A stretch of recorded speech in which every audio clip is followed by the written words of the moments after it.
কম দামে ভালো ক্যামেরা কোনটা আর কম দামে বেস্ট ক্যামেরা কোনটা? কে মনে করো যে কম দামে ভালো আর বেস্ট ক্যামেরা পাওয়া যায় তারা ডেফিনেটলি কমেন্টে জানিয়ে যাবা। আর কার বাজেট কত সেটাও ডেফিনেটলি কমেন্টে জানিয়ে যাবা। সে বাজেট অনুযায়ী আমি ক্যামেরার সাজেস্ট করতে পারবো। This is day 7 for 30 days 30 short challenge.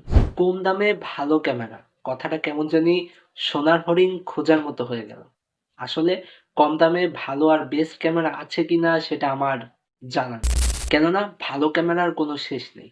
আপনি যত ভালো খুঁজবেন তত দাম বাড়বে। শুধু ক্যামেরার ক্ষেত্রেই না, আপনি যেটাই কিনতে যান না কেন ভালো জিনিসে হাত দিলেই দাম কিন্তু ভালোই পড়ে।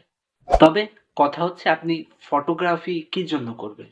শখের বশে করবেন নাকি পেশা হিসেবে নেবেন?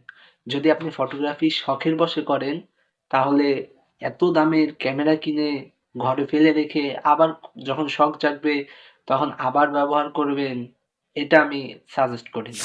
আর যদি আপনি মনে করেন ক্যামেরা দিয়ে ফটোগ্রাফি দিয়ে আপনি একটা ক্যারিয়ার তৈরি করবেন তাহলে আমি সাজেস্ট করব 70 থেকে 80,000 বাজেট নিয়ে ফটোগ্রাফিতে পা দিন।